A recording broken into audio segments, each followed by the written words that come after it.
I think we're going to get started.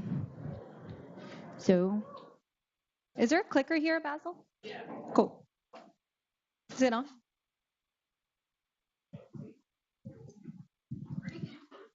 Dolo hands. Sorry.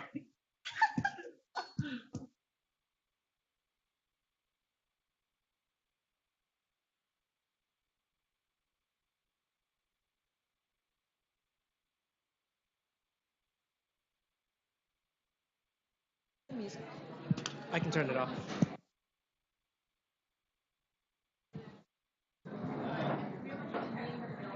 Hi, everyone. Maligayang pagdati. That means welcome in Tagalog. Um, so, welcome to the Filipino Lunch and Learn put on by the ROC. Thank you, ROC Group. Shout out for letting me put on this event. So, my name is Virginette Akasha. I'm part of the marketing team here at Neuralic. I've been here for about a little over 2.5 years. And I really want to thank you for coming because I don't know if you guys know, but October is actually Filipino Heritage Month. So hence the reason why this talk is up today. I called this Food and Family because Maya Newhagen, if you guys know her, she's in BD. She actually did a great presentation last year, and it was around about history and culture of the Philippines. I kind of wanted to take a different approach. I'll certainly cover that in my talk, but I wanted to cover it in the lens of food. Food is very central to who we are as a culture. It's where we commune, whether it be a good event or a bad event, whatever the circumstances are. It's definitely it's always positive when we're together and acting in community. So with that, so this is the agenda, which is literally agenda spelled out in English there. That's how you'd spell it in Tagalog. So we're going to talk through the menu, what you guys have in PDX and here in SFO, which I tried to mirror so you guys can have the same experience. What you would say at a Filipino function, which is basically any function because it has food. Languages, yes, plural. We are a huge island set, so there are multiple languages. And then closing questions. I'd ask you guys to hold them to the end because there's a lot of talking or demoing I'd love to do with you to practice the language. So if you could hold that to the end, that'd be great. So on the menu, pagkain. In SFO and PDX, so we have chicken adobo, pancit, lumpia Shanghai, and then PDX, you came up one because the Filipino lady kind of threw in the beef caldereta. So that's all you guys. So chicken adobo, if you guys know, adobo is actually a type of Spanish sauce. So it's like a marinade. So it's chicken, whatever protein, vinegar, black peppercorn, bay leaf. So this actually comes from Spain because of 300 years of Spanish colonization as a result of Magellan, the sailor who was circumnavigating the globe, landed in the Philippines and said, I discovered this, air quotes discover. So kind of brought in the era of trade and then colonization. The pancit and lumpia Shanghai are definitely Chinese influences. So pancit, it's basically pancit bihon or pancit sotanghon. So the latter part of the word is the type of noodle, but pancit is generally just meaning noodles. So that's kind of like chow mein, right? And it usually has protein, but for the vegans in the room, I made that vegan, so we can all partake here. But there's usually some sort of protein in there. Lumpia Shanghai, it's kind of like egg roll, just a mini version of it, kind of like the Chinese as well. And then rice, copious amounts of rice.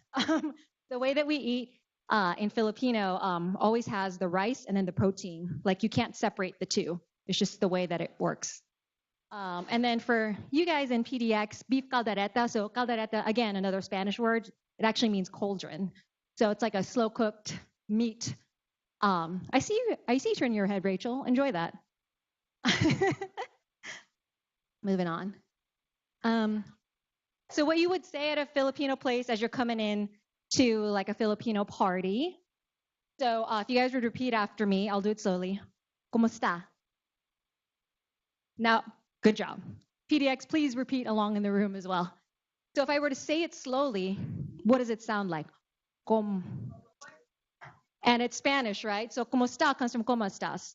Again, more Spanish for you. Next. Salamat. Salamat.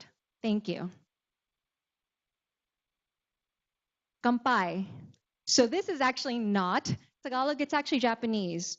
So after the colonization, we actually had a period of Japanese influence, right? Because the Japanese Empire were looking to extend their own world domination. So that came into the Philippines, which actually was a part of World War II. So we don't have a word for cheers natively. This is something that you would just say at the bars. That's for you, Jackson. Bye. It's interesting because we speak a lot of English in the Philippines. It's English and Tagalog are the dual languages. So you can literally say these greetings in English and you'd be fine and you'd survive. But one that you would say to like a friend, sige, repeat that. It literally means okay. It's kind of like a catalyst, like I'm gonna go now. So it's kind of just saying, it's a way of saying goodbye. And then this is goodbye in a formal way. So Tagalog is really easy. It's very phonetic. So you just sound everything out. So this is paalam. Good job. So that would be a form you wouldn't really say this. It would be like if you were in someone's home that you didn't know, someone who's a bit older. It would be a way that you would say that. So addressing elders is really important in the Filipino culture, right? We would give a lot of deference to the elderly, aunts and uncles, even like siblings or anyone who's even slightly older than you. Like deference and respect is a really big part of our culture. So it even is inherent to our language. So we do this, we have this special word, I guess you could call it po, or please, I should say. So po, you can literally attach to anything. So you can say, "Kumusta po? Sige po." It's just an extra level of like, I respect you, you're a bit higher than me kind of thing. So it's just an extra little, and you would say that to like maybe like a shopkeeper or someone you go to, you know, like your dentist or something. It's just an extra added way to show kind of like the relationship, a little bit of a formality. And then we also do this thing called mano, which I'm going to ask Basil here to come and demonstrate. So hopefully in PDX you guys can see the camera here. So thank you ahead of time for doing this. So I'm just going to say I'm older because I probably am. So then if I come into a room, Basil would say, "Kumusta na po, mano?"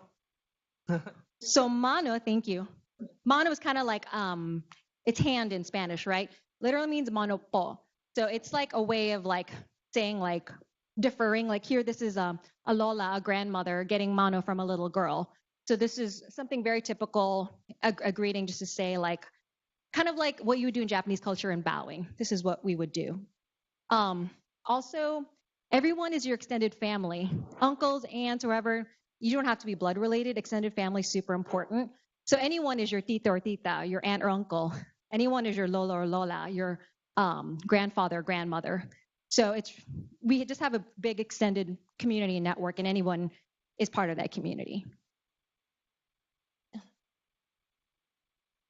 What you would say at a Filipino function. So, gutom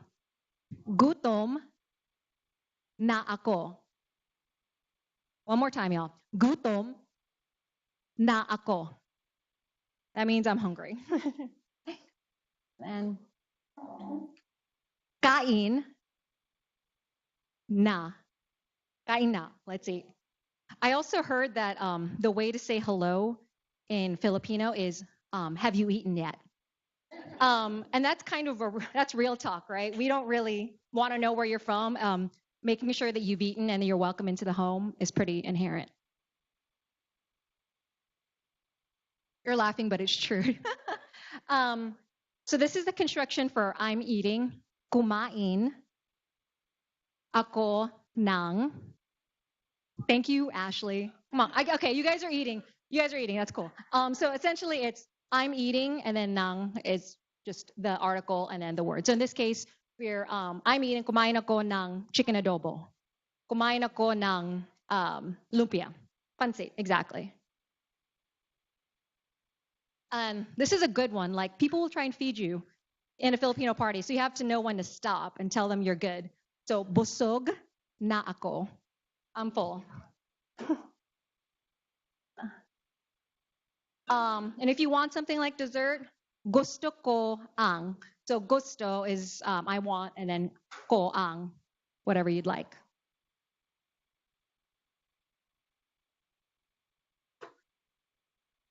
Oh, absolutely. So Ashley's question for those folks remote, if you could add the po as a respect, and you can totally do that. Gusto ko po ang gutom na ako. How would you say that, Basil? With po? Gutom, gutom po na ako. So you can literally add it to anything.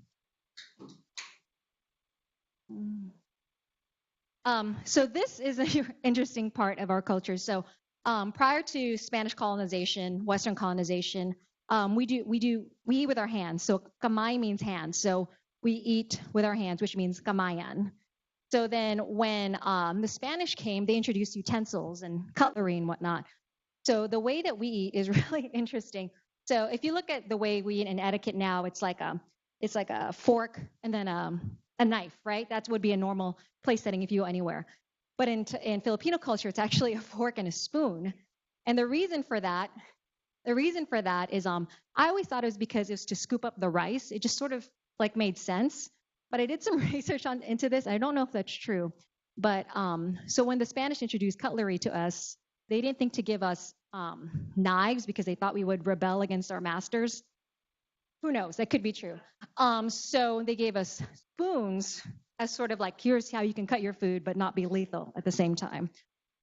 I don't know if that's true, but I read that somewhere. But Kamayan still does. A lot of people just eat with utensils now. It's a pretty westernized country, but Kamayan does still happen on certain occasions, like a big family event where we're sharing food, picnics, outdoor events, special occasions, and whatnot. It's still a thing to be had. And actually, here in San Francisco, it's an experience that you pay for. It actually costs a little bit more because it's a big setup. It's pretty grandiose. So this is my family at camping. This is our Kamayan setup. So it's a bunch of banana leaves. On the outside is, of course, rice, squid, grilled squid, mango, eggplant, tomatoes, beef on the outside. So, yeah, we go hard. So, yes, Ashley.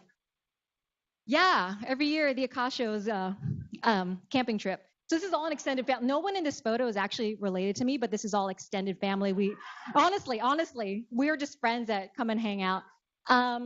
So Kamayan is a method of eating, right? But this setup is actually called a boodle fight. So boodle fight is actually interesting. It's a phrase that's used by Filipino military. It's a way that they all set up and eat together. So boodle comes from like kit and caboodle, like everybody, the whole pack gets together. I don't know why they call it fight though. Very strange. Again, American influence. So languages, there are many. So English and Filipino are the main ones throughout. So like newspapers and media are all are in Filipino, but you could definitely speak in English as well. So there are 19 regional dialects. So you can imagine there's 7,000 islands altogether, 2,000 of which are inhabited, 5,000 which aren't. So those are like sandbars and rock faces and whatnot. So it's pretty huge. So you can imagine like the diversity of language as a result of these isolated areas.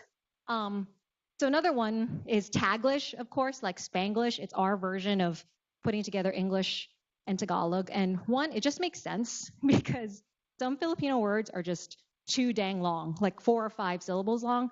And also, it's such a westernized country that the English version just makes sense. So in this particular construction, I'll say it, pupunta tayo sa mall, sino magdadrive? So it means we're going to the mall, who's going to drive? So mall and drive are obviously the English ones, but mall and drive, the words for these literally are like 4 or 5 syllables long. And why would you say that? It's just something, and most people already know what you mean. So it's just an easier shortcut. And Taglish is more prevalent like in the urban areas, people who are more educated.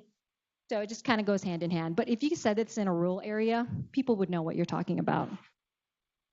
Oh yeah, so I thought it would be interesting. I polled a lot of people about what they would like to hear if they were non-native speaker, and one of them was words that don't have direct translation. So I think language is fascinating. So I thought I would put some of these ones I thought were super interesting, but this is hyperlinked. There's a massive list with no direct translation with words. So gigil is interesting. So gigil is most commonly used in the context of if you have like a newborn baby, like super cute, and you just want to I'm having a hard time with this, Basil. Like you kind of want to pinch their cheeks, or like you're grinding your teeth because they're so cute. Yeah, you're overexcited, like, oh, nakakagigil, like they're super cute. Um, the opposite is true as well. So gigil can be used in a negative form, like someone is pissing you off or you're super frustrated and you kind of want to wring your hands, like, and you want to gnash your teeth. Oh, nakakagigil. So it's completely both ways. So it's bizarre. It's bizarre. So know your audience and who you're talking to. Pagpag. This is a funny one. So pagpag literally means to get the dirt out or to clean. So it's like taking a shirt and or probably like a mat, like a welcome mat into your home, and like I want to pagpag or get the dirt out. It literally means to pick something up and hit it against a wall or to make sure you get the dirt out. This is really alludes to like our rural roots, and you can pagpag a shirt because it's dirty, hit it up against the wall. So I love Tagalog because there's a lot of like a onomatopoeia, kind of like what it says, what it is almost. Um, tampo is interesting. So talking to Nina, I think tampo is sulk would probably be the closest translation. So tampo would be to your significant other, like if they missed your anniversary and you're feeling kind of slighted, like sulk can be with anybody, but tampo is very specific to, well, you forgot my anniversary kind of thing. So it's like you're upset, but you're also kind of wanting to be sweet and affectionate.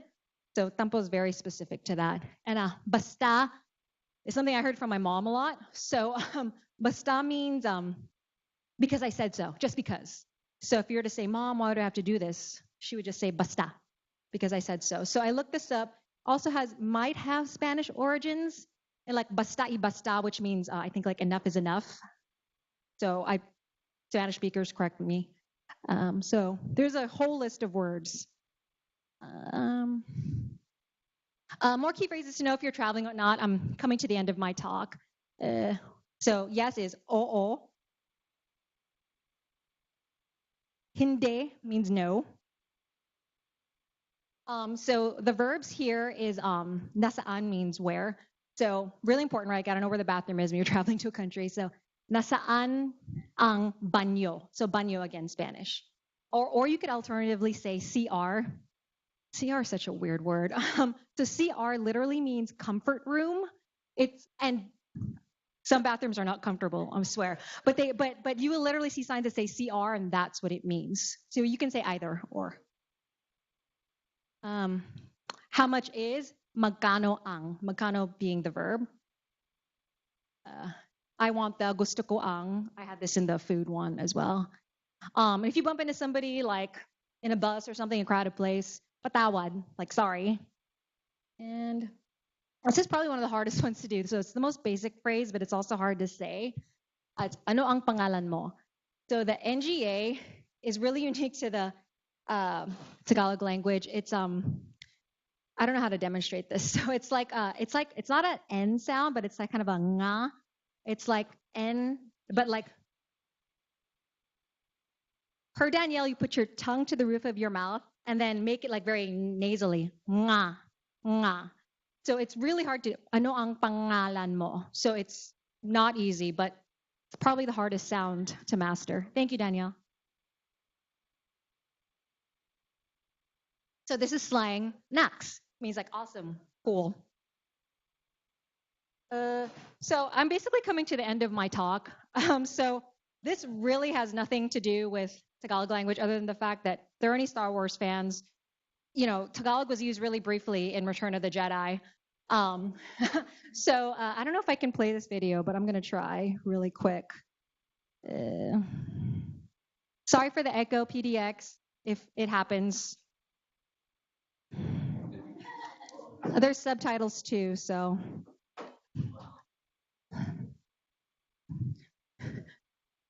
So C-3PO, he lands on Endor with all the Ewoks.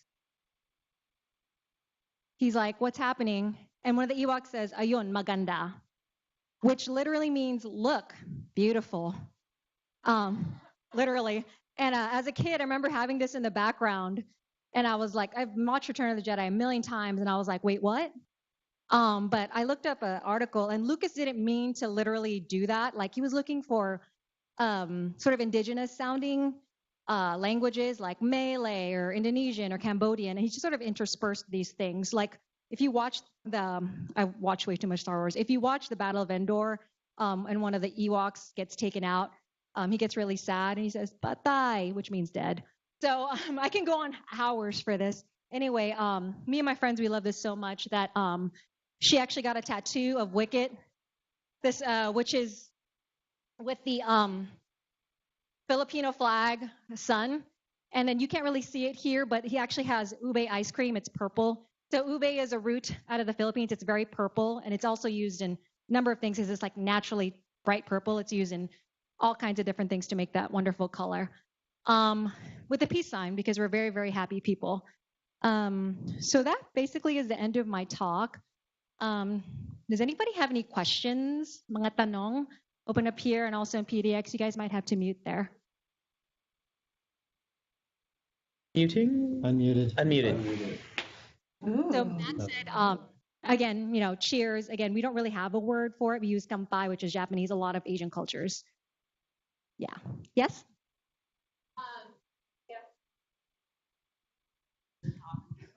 Oh, cool. Where's my family from and how often I go back? So my mom is actually from the south, in the Visayas. She has a language called Waray. My dad is from the north. He speaks Ilocano, and they both met in Manila, which is Tagalog. So I had a very confused childhood. No, like I knew the language, but they seemed very like the same in my mind. You don't know language differentiation when you're younger. It's just all the same. How often I go back? Not often enough, right? It's really cheap to go, but I try to go back every few years. Like a cheap ticket would be like 900 if you can get a good price. All y'all should go. PDX, I think you were trying to say something. No? Oh, you good? Okay, cool. Yes, Jackson.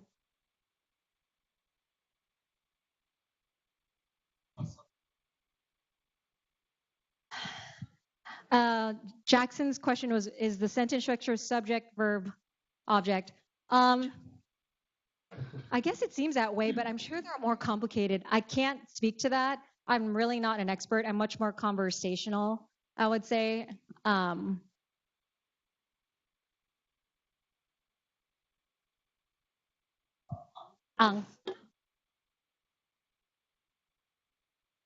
Yeah. Good question, because I guess it doesn't really change, but the one thing that's interesting to note is that there is no male female like his and hers. In Tagalog, it's very neutral. So then my mom would always mix those up between me and my brother. So because it wasn't because she didn't know what it was, it's because in Tagalog it's very neutral, all inclusive. Anybody else? I'm curious. Yeah, I'm curious. It seems that am I muted? No. No, you're good. You're good. Awesome. Yeah. No, it seems that the emphasis for a lot of the words is on the final syllable. Is that a good general rule for pronunciation, or are there any gotchas? A lot of gotchas, actually. So depending on the length, it's mostly the second or third syllable. So it's not, so it's salamat. Depending on the length of the word, it's either second, third, or fourth, depending how long it is. So It's rarely ever on the first, so it's mostly in the middle. I know that doesn't help. Trust me, I still struggle. Thank you. No, that helps a bit. Yeah. Sure. Yes, Vanessa.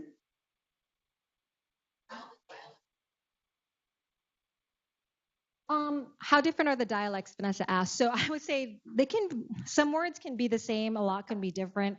Generally, they're amongst the people considered like almost completely different languages. So I grew up, I remember this was a very pivotal moment in high school. My parents were asking where are the keys, and they said it in one word. My grandmother, who's Ilocano, said it in another word, and I literally said, wait, why are they different words? And that's when I realized that I was in a home with multiple languages and dialects. So in Ilocano, my dad's tongue, it's Yawi. In Tagalog, which is the main language, it's Susi. And then in Ilocano, it's Tolbek. Completely different. But there are some words that kind of have nuances, like child or children is pretty much the same, but it really, really just depends. They're pretty different. So my father's tongue is very closed-lipped, closed-mouthed, like a lot of one kibsat.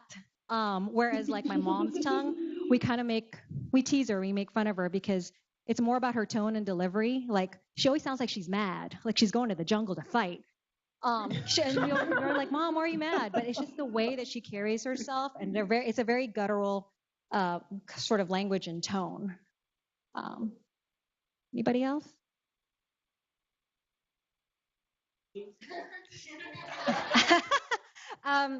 Basil asked how if I could explain a Filipino habit, which is like basically and it's basically like it's like but with a P in front of it, or no, yeah. So it's just a way to get someone's attention, and you can literally do it from like a room away, and every Filipino will turn. You don't need to be loud. I'm serious. You want to get a Filipino's attention? It's really quick. Good question. How large is the Filipino community in the West Coast, like throughout San Francisco or? Good question. How large is the Filipino community? So I will definitely link this in the recordings, but like Mai Newhagen did a great presentation last year. She's shaking her head. Yeah, you did. And it has a lot more of the demographic data, but she highlights which of the states have the biggest Filipino community. So one of the biggest Filipino communities would be like California, weirdly South Dakota as well. I remember that in the list. So yeah, I'm sorry. It'll be in the body of the deck, but I'm sorry I don't have a direct answer for you. Anybody else? Cool. Thank you all for coming. And I want to give a shout out to Rachel and all the hands in PDX who got the food. I'm sorry. I couldn't get somebody to deliver. I wanted somebody who did OG Filipino food. So they were the ones. Oh, that lady was OG. Yeah. Don't worry. And thank you to Nina and Basil here, helped me do the setup and their feedback on my deck, and everybody else who gave me feedback. Please eat. Kumain kayo. A lot of food, but thank you for coming. Thank you, Relics of Color. Thank you.